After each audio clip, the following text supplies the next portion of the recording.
Hi, this is Amte with the Bulletin Board Heroes here at Vox Markets for Tuesday, the 26th of April. Starting off with Amte, where it looks like we've got a second leg to the recent rally. We had the bullish divergence that got the rally started back at the mid part of last month.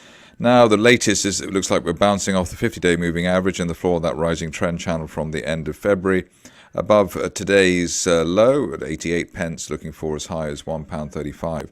Maybe over the next 1 to 2 months, but maybe allow this to develop and hit or break through the 97-98 pence resistance of the last few days.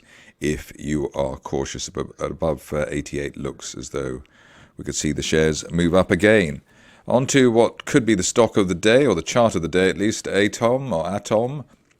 Here you can see that there's a rising trend channel in place since the early part of February. Top of the channel there heading for £1.20 and above recent resistance at 97 pence. So that's where we could head by the end of next month.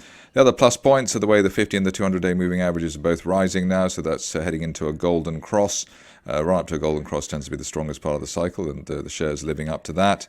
And then the final point, which actually got the rally started, the bullish divergence here back at the end of February. So we had a lower late February low there, but a higher RSI trace, and that got the shares going with three very strong candles there, and shows that we've got a re-rate on our hands. This stage as well, only back below the opening range for the stock, which was around 88 pence, really turning it bearish. But ideally we stay above 97, 98 and head to 120.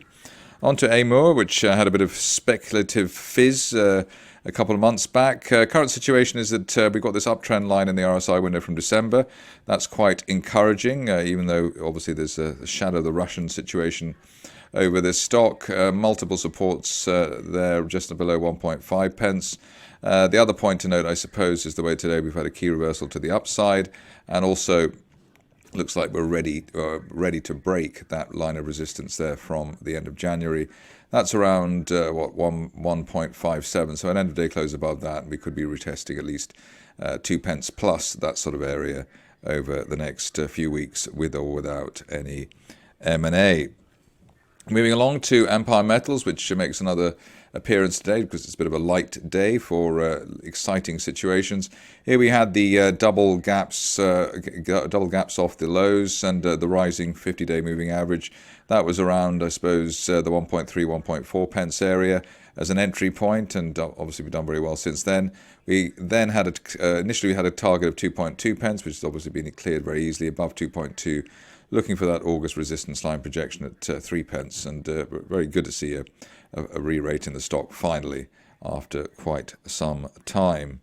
Moving on to Hemogenics, another stock where a lot of punters in there, hoping that it'll finally make the grade. It's a bit like the Amur situation actually in the last month or so. But multiple support points here, just below 1.5 pence and around the 50-day moving average at 1.47. Just need an end-of-day close above this October resistance line there, let's call it 1.58. And if we can get that, the initial target is the 200-day line at 1.77.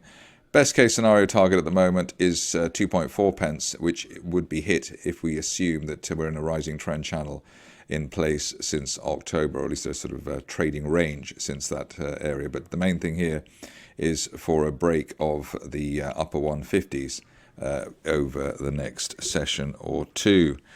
On to the Aquis market, which needs all the spotlights that it can get. Here we've got Hydrogen Utopia, which came up with an Irish announcement today. Here just got the first signs of a positive change, i.e. we broke that resistance line there from January. That was around the 6.25 pence level. We basically traded sideways since then. Just the sign here of a rising trend channel from the end of February. And if that low stays, well, today's low stays in there around the 6.8 pence or 6.75 pence area, we could head up to 11 pence maybe as soon as the end of next month. If you're cautious on the shares, which you may well be, then an end of day close above the 50-day moving average would be a nice trigger around 7.3 pence. That would hopefully get the stock going. But that sideways tracking above the lows looks rather more positive than the shares have been in some weeks. Because it is quite a quiet day, we're looking at stuff that we normally never look at. Here we've got IG Design, and the interest here is basically the way that we had bullish divergence going into April, so the lower lows there for the end of March, but higher RSI traces, which is helpful. And although we haven't actually gone up very much, we've now broken that resistance line there from the end of January. Basically did that today with a break of 76 pence, and above that, looking, I suppose, initially towards 88, which is April resistance, but then on towards the February resistance zone at £1.14. So let's see if we can get that over the next 1 to 2 months, something like that. Only back below, well below 75 pence, really delaying the upside scenario there. Moving along to a stock which I totally missed, Petrol Resources. Not surprising given the way that it's jumped. Had a bear trap there from below 1.6 pence. Little bull flag consolidation, a rising 50-day line. That's given the shares the bump to the upside. The game now ready to work out how much of a retracement we might have. 2.3, 2.4 pence was the support on the way down, so that may come in now as support again after we had that in June and July. And above that, looking for as high as 3.5 pence, which is derived from that line of resistance from basically the beginning of last year, so a rising trend line there from last year. So above 2.3. Looking for 3.4 or 5 over the next month or so. Going on to just a couple of stocks here. First is Sabian Technology. I was going to say Silent Night, but Sabian Technology.